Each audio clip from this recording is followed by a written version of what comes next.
김남희의 왜 당신의 시간을 즐기지 않나요를 볼게요.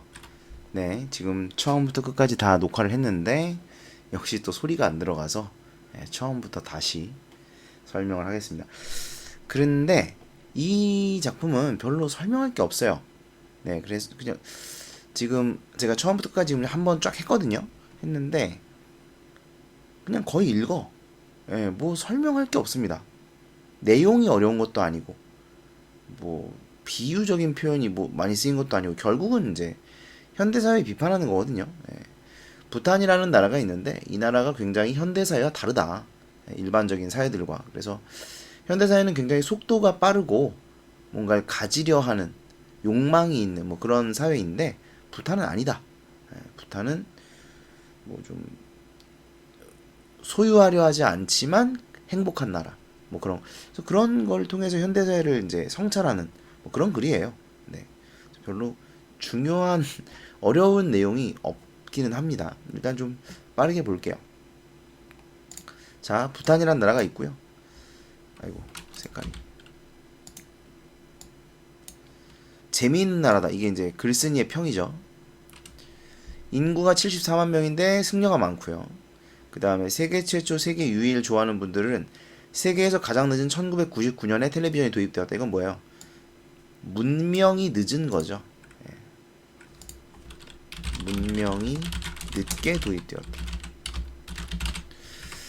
담배 제조 판매가 금지되었다. 그 다음에 1인당 국민소득은 3,128달러에 불과하다. 굉장히 낮아요. 그래서 가난한 나라. 전 국민에게 의료와 교육을 무상으로 합니다. 오, 신기하네요. 그죠? 그러니까 소득이 그렇게 높지 않은 나라임에도 불구하고 전 국민에게 의료와 교육을 무상으로 제공하고 있다는 거죠. 그 다음 보시면 경제성장 위주의 GNP 개념에 반대해서 행복지수라는 GNH 개념을 만들어냈다. 그래서 지금 보면 이제 GNP 개념이라는 것을 반대하고 있어요. 이거에 대해서. 그 사람들이 이곳 사람들의 행복한 삶을 들여다보기 위해서 부탄을 찾고 우리도 역시 그렇게 시작되었다. 그래서 부탄을 여행하게 된 이유를 제시하고 있습니다. 그 다음 우리의 부탄 여행 가이드이자 친구인 빼마의 고향은 멀고 멀다. 부탄은 작지만 서쪽 끝에 동쪽까지 차로 꼬박 사흘을 가야 한다. 왜냐면 보시면 고속도로가 중앙선도 없는 1차선 도로래요. 엄청 좁죠. 우리나라는 뭐 막 8차선도 있고 그런데 굽이굽이 절벽길이 이어져 속력을 냈다가는 바로 신들의 세계로 뛰어드는 것이나 다름없다. 죽는다는 거죠. 전기도 들어오지 않고 이런 것도 보면 문명화가 되지 않았죠. 도로도 없는 빼마의 고향 마을 치몽은 산으로 둘러싸인 분지로 외부와 완벽하게 격리된 곳이다. 그 다음 문단 한눈에 봐도 가난한 마을입니다. 전기가 들어오지 않는 마을이에요. 사람들의 옷차림도 남루하다. 남루하다는 건 초라하다는 겁니다.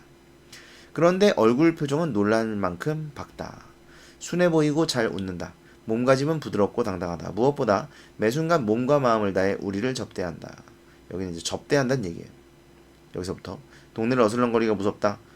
활쏘기 구경하려고 걸음을 멈추면 돗자리 꺼내고 인사하면 방창과 아라 세례를 받고 방창과 아라는 전통주인데 그러니까 사람들이 이런 것들을 대접한다는 거죠. 논두렁길을 걷다 보면 소년이 뛰어와서 달걀을 내밀고 대접한다. 이 동네 사람들이 행복해 보일 뿐만 아니라 우리를 행복하게 해주기 위해서 무엇이든 할 준비가 되어 있는 것 같았다. 가진 게 별로 없는데도 아무렇지 않아 보이고 가난한 살림도 기꺼이 나누며 살아간다.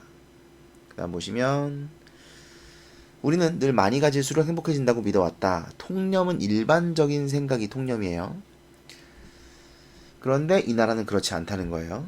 그 다음 보시면 치몽에서는 늘 몸을 움직여야 한다. 스스로 뭘 해야 된다는 거예요. 보시면 스스로 뭔가를 해야 한다는 겁니다. 근데 우리 사회는 사실 스스로 뭔가를 하기보다는 남들이 해주기를 바라죠. 내 몸이 편하기를 바라잖아요. 뭐 다 그렇죠. 근데 그렇지 않다는 겁니다. 이 나라는 불편하게 살아요. 불편하게 살아야 되고 그렇게 살아야만 무언가를 얻을 수 있는 그런 사회라는 겁니다. 그런데 그 불편함이 이상하게도 살아있음을 실감케 한다. 뭔가 내가 움직이고 몸을 움직여서 무언가를 해낸다. 그것이 내가 곧 살아있는 느낌을 받는다는 거죠. 그 다음에 정부가 물었죠. 정부가 2000년에 물었더니 당신이 행복합니까? 라고 물었는데 단지 3.3%가 행복하지 않다고 대답했대요. 그럼 96.7%는 행복하다는 얘기죠. 이걸 보면 몸이 편한 것과 행복은 별 상관이 없는 것 같다는 생각이 든다. 부탄 사람들은 몸을 계속 움직이고 불편하지만 행복하단 말이에요. 그러니까 상관이 없죠. 이 나라의 삶은 그야말로 사는 것, 움직이는 것이에요. 텔레비전으로 보고 인터넷으로 검색하고 카메라로 찍는 것이 아니라 몸을 움직여 직접 만들고 경험하는 삶이다. 그러다 보니 부탄에서 일과 놀이가 유기적으로 연결되어 있다. 그러니까 스스로 움직이는 것이 일이자 놀이가 돼버리는 거죠.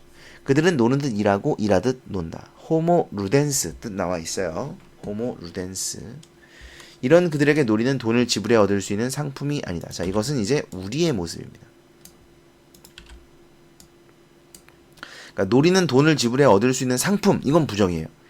그게 아니다. 그러니까 그들은 긍정이죠. 그렇죠? 이 나라 사람들은 노동하기 위해 살지 않는다. 우리는 노동하기 위해 사는데, 그죠? 우리 사회에서 노동과 놀이는 분리되어 있다. 사실 우리는 노동하기 위해서 살아요. 어떻게 보면. 여러분 왜 대학에 가려고 합니까? 왜 대학에 가려고 해요? 좋은 직장을 얻기 위해. 그죠? 그러니까 이게 삶의 처음부터 끝까지가 어떤 노동을 할 것인가. 어떤 노동을 하는 것이 곧 우리가 사는 거예요. 그렇게 되어 있죠. 근데 이 사람들은 그렇지 않다는 겁니다. 노동하기 위해 사는 것이 아니라 사는 것이 뭐 살다 보니까 노동을 하게 되는 거겠죠. 네. 우리는 노동과 놀이가 분리되어 있지만 그들은 그렇지 않다는 거죠. 우리는 스포츠를 즐기기보다는 관람하게 되었고, 물론 이제 여러분은 많이 그래도 스포츠를 하실 거예요. 특히 남자분들은. 근데 이제 여학생들이나 아니면 이제 어른들은 하는 것보다는 이제 보는 걸 많이 하긴 합니다. 휴가는 돈을 주고 구입해야만 하는 상품이 되어버렸다. 놀이를 구매하기 위해 더 오래 더 경쟁적으로 일하는 동안 우리는 노는 법을 잊어버렸다. 왜요? 놀이를 구매하려면 뭐가 필요해? 돈이 필요하죠. 그래서 경쟁적으로 일을 할 수밖에 없는 거예요. 그래서 우리는 어디로 가는지 방향도 모른 채 자신의 영혼을 훼손당하며 일을 해왔다. 그러니까 지금 안타까운 상황이죠. 그 예시가 요거예요. 틈새 증후군. 이런 병에 걸린다는 거예요. 그러니까 요거의 예시입니다. 요거의 예시. 그 다음 보시면 틈새 증후군은 계획표가 꽉꽉 채워져 있지 않으면 불안해서 어쩔 줄 모르는 상태가 되는 병이다. 그냥 그 정도로 일을 한다는 것이죠. 노는 법을 잊어버렸다. 노는 법을 잊어버린 현대인이 앓고 있는 병이라고 할 수 있을 것이다. 자, 빼마의 말을 인용했습니다. 인용이 사용됐어요. 빼마가 말합니다. 돈은 손에 묻은 먼지와 같아 생겼다가도 없어집니다. 중요한 건 시간이에요. 그쵸? 돈은 벌 수 있지만 시간은 벌 수가 없거든요. 돈이 아무리 많아도 인생을 즐길 시간이 없다면 무슨 소용이 있겠습니까? 라는 말을 했다는 거. 인용이죠. 참홍에는 도로도 전기도 없다. 깨끗한 물과 흙이 살아있고 모든 농산물을 자급자족합니다. 그러다 보니 혼자 살아갈 수가 없어요. 왜? 자급자족을 해야 되니까요. 혼자서 여러분 모든 것을 자급자족할 수 있습니까? 없죠. 혼자 살아갈 수가 없습니다. 그래서 공동체가 살아있죠. 사실 이게 옛날에 우리 사회가 그랬어요. 옛날에 우리 사회도 공동체 사회였기 때문에 혼자 살 수가 없어요. 그러니까 이게 사람들의 성향이 그래서가 아닙니다. 네? 옛날에는 혼자서 살 수가 없어서 불가능했어요. 그러니까 공동체적 삶을 살 수밖에 없었던 거예요. 근데 현대사회로 오니까 안 그래도 되거든. 공동체적 삶을 살 필요가 없거든. 그러니까 사람들이 혼자 살기 시작하는 거예요. 개인주의가 생기기 시작하는 거예요. 예전에는 개인주의로 하고 싶어도 그럴 수가 없었던 거예요. 그러니까 이제 여기는 아직 그런 공동체 사회를 살아가야 하는 뭐 그런 상황인 거죠. 자, 그 다음 보시면 그런 치목에도 머지않아 도로가 놓일 것이고 전기도 들어올 것이다. 그리고 도로개통과 전기 보급이 이들의 생활을 어떻게 바꿔놓을 것이다. 그때 바뀌게 될 그들의 생활은 어떤 모습일까? 다른 나라가 그럴 때 자급자족 구조에서 벗어나 의존하는 삶을 살게 될까?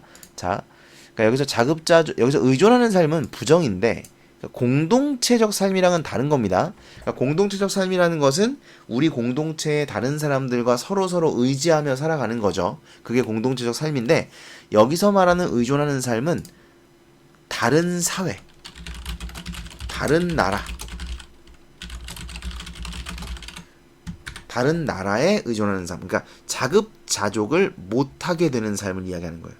아시겠죠? 그러니까 부탄이라는 나라는 지금까지는 자급자족을 하며 살아왔어요. 근데 자급자족을 하기 위해서 그 사람들끼리는 공동체를 이루어 살았겠죠. 근데 이제 이런 전기가 들어오고 문명이 들어오게 되면 자급자족 구조에서 벗어나게 되고 그러면 의존하는 삶을 살게 될까? 뭐 이런 이야기를 하는 것이죠. 우리도 의존하는 삶을 살아요. 예를 들어 먹을 거. 우리나라에서 나는 것만 먹습니까? 아니죠. 또 석유, 원유 이런 것들 뭐 우리나라 뭐 반도체 산업이 어떻고 자동차 산업이 어떻고 하지만 원유를 수입을 못한다고 하면 아무것도 못해요. 예, 아무것도 못합니다. 그러니까 사실은 의존하는 삶을 살고 있는 것이죠. 그런 삶을 살게 될까? 뭐 이런 생각을 이 사람은 하고 있습니다. 자급자족 구조는 긍정이죠. 이 사람이 봤을 때. 그 다음 보시면 자, 개발을 통한 발전. 이 사람이 봤을 때는 이거 부정입니다. 개발을 통한 발전, 문명이죠. 개발을 통한 발전이라는 개념은 성장의 원동력이고 행복의 기초 조건으로 여겨졌지만 자연이 파괴되었고 세계와 인간이 황폐해져 갔단 말이에요. 그래서 지속 가능한 개발이 등장했다. 요즘 이제 우리나라도 한창 나오는 얘기가 수소 자동차, 전기 자동차 뭐 이런 것들이 등장하고 있어요.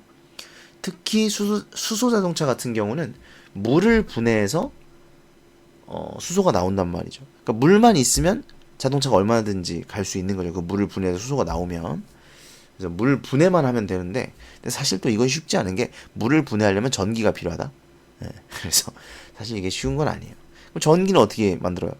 원자력 발전이나 화력 발전을 통해서 만들죠. 그러니까 사실 지속 가능한 개발은 아니긴 합니다. 반쪽짜리긴 하죠. 어쨌든 뭐 친환경이니까 조금 전기라는 것 자체는 친환경이죠. 근데 이제 또 그걸 만들기 위한 화력이나 원자력은 친환경이 아니죠. 그래서 반쪽짜리다라는 비판을 받고 있기는 합니다. 어쨌든 이러한 문제를 해결하기 위한 방안으로 지속 가능한 개발이 등장했다. 어쩌고. 그래서 이제 이 말은 뭐냐면 지속 가능한 개발이 이제 등장했잖아요. 그럼 그 전까지의 개발은 지속 가능한 개발이 아니었다는 뜻인 거죠. 네, 그 말입니다. 부탄 사람들은 그래서 자연환경을 삶의 기본 조건으로 믿고요. 보시면 뭐 읽어보시면 뻔한 얘기예요. 환경 파괴 맞겠다. 개발의 대가로 수정한 가치, 환경을 잃고 싶지는 않다. 어쩌고. 그 다음에 부탄에 인터넷이 있고 아리랑 TV도 있고 CNN도 있다. 하지만 수도를 벗어나면 세상이 끝에 달하는 같은 그런 느낌을 준다. 이곳에서는 시간이 다른 속도로 느리게 흐르는 것 같다.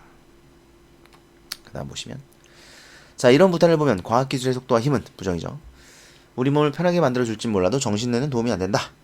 부탄에는 자, 우리나라 사람들은 바쁘다고 늘 불평을 합니다. 그러나 이 동네 사람들은 바빠 죽겠다거나 시간이 없다라고 말하는 것을 듣지 못했다.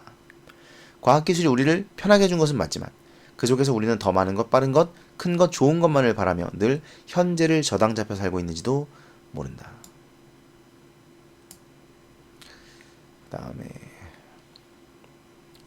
뭐 요거는 뭐 중요하지 않고 자, 34세 여행자의 삶으로 들어섰다. 그러니까 이제 여행자는 많은 걸 가질 수가 없어요. 여기저기를 돌아다니며 살아야 되기 때문에.